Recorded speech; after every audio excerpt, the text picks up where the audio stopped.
अस्सलाम वालेकुम स्टूडेंट्स। आज का हमारा टॉपिक है difference between bill of exchange, promissory note and cheque. First point में हम तीनों की डेफिनेशन को डिस्कस करते हैं। Bill of exchange. Bill of exchange is an unconditional order by the creditor और seller to the debtor or purchaser to pay a certain amount after the expiry of specific period. Promissory note. Promissory note is debt negotiable instrument in which the debtor promises to pay a certain sum of money at a certain date to the creditor, while check is a negotiable instrument or such document which is used for the withdrawal of money from the bank. अगर हम bill of exchange की बात करें तो ये जो है वो अनकंडीशनल ऑर्डर है, और ये अनकंडीशनल ऑर्डर जारी कौन करता है? क्रेडिटर या फिर सेलर। एक स्पेसिफिक टाइम पीरियड के बाद जो परचेजर है या डेटर है उसको पेमेंट कर दे।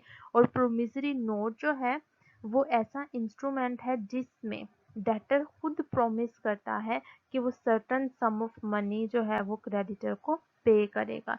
जबकि चेक जो है ऐसा निगोशिएबल इंस्ट्रूमेंट है जिसमें एक पर्सन जो है वो बैंक से मनी विड्रॉ करवाने के लिए ऑर्डर जारी करता है। सेकेंड पॉइंट है नेचर।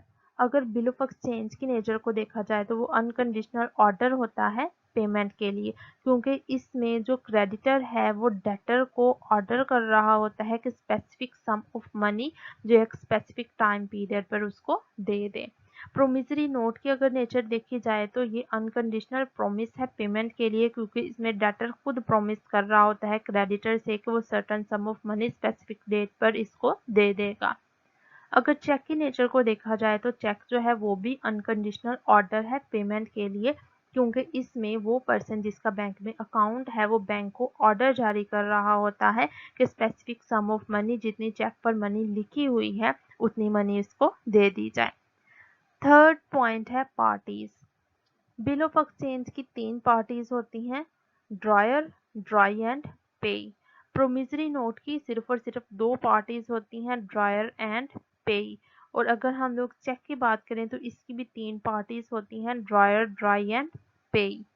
फोर्थ पॉइंट है acceptance. Acceptance of bill of exchange is compulsory. Bill of exchange की जो एक्सेप्टेंस है वो कंपल्सरी होती है।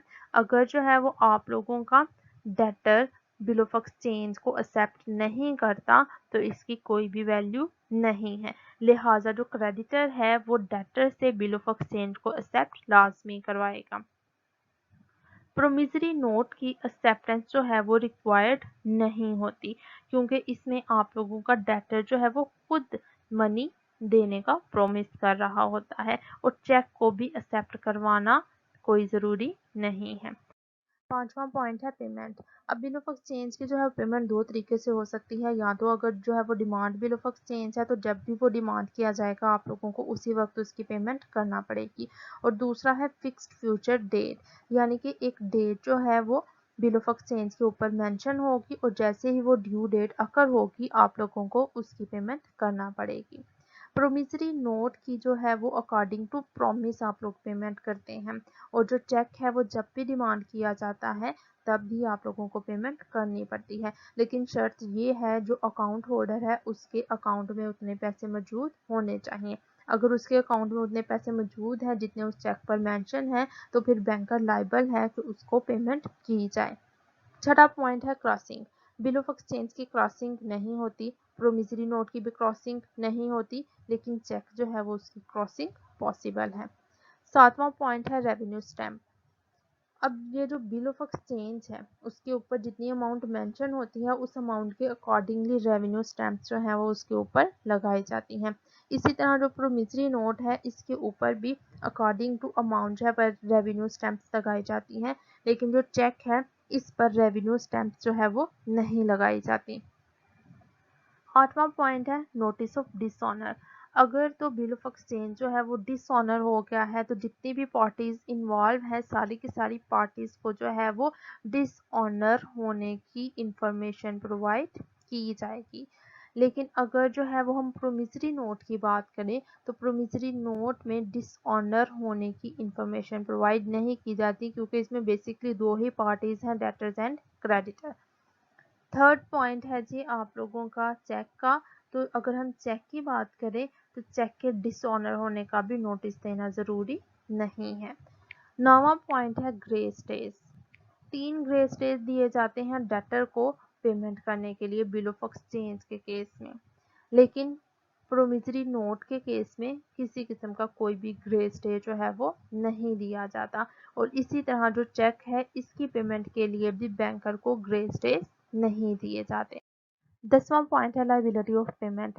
In case of bill of exchange जो ड्राई है, जो डेटर है, वो रिस्पॉन्सिबल होता है पेमेंट के लिए, लेकिन प्रोमिसरी नोट में जो ड्रायर है, जो डेटर है, वो जो है वो पेमेंट के लिए रिस्पॉन्सिबल होगा। और जो चेक का केस है उसमें आप लोगों का बैंक जो ड्राई है वो रिस्पॉन्सिबल होगा पेमेंट के लिए। डिस्काउंटिंग की अगर बात करें तो बिल ऑफ एक्सचेंज जो है वो डिस्काउंट करवाया जा सकता है। प्रोमिसरी नोट को हम लोग डिस्काउंट नहीं करवाते और चेक को भी डिस्काउंट नहीं करवाया जाता। टाइप्स बिल ऑफ एक्सचेंज की 4 टाइप्स होती हैं: inland bill, foreign bill, accommodation bill and trade bill. Promissory note 2 किस्म का होता है: inland promissory note and foreign promissory note. और चेक जो है वो 3 किस्म का होता है: bearer cheque, order cheque and cross cheque. Copies normally अगर हम बात करें बिल ऑफ एक्सचेंज की तो बिल ऑफ एक्सचेंज की 3 कॉपीज जो हैं वो तैयार की जाती हैं। प्रोमिसरी नोट की किसी किस्म की कोई कॉपी तैयार नहीं की जाती और इसी तरह चेक जो है उसकी भी कॉपी तैयार नहीं की जाती। 15वां पॉइंट है dryer. The dryer of the bill is creditor, यानी कि बिल ऑफ एक्सचेंज को जो ड्रॉ करने वाला पर्सन है वो कौन होता है? क्रेडिटर। क्रेडिटर ड्रॉ करता है बिल ऑफ एक्सचेंज डेटर पर। जो ड्रायर ऑफ प्रोमिसरी नोट है वो कौन होता है? डेटर, यानी कि डेटर खुद प्रॉमिस कर रहा होता है कि वो specific sum of money creditor को पे करेगा। इसी तरह जो चेक है उसका जो ड्रायर है वो डिपॉजिटर है, क्योंकि उसने मनी बैंक अकाउंट में डिपॉजिट करवाई हुई है, लिहाजा वो अब मनी विदड्रॉ करवाने के लिए चेक को ड्रॉ कर रहा है।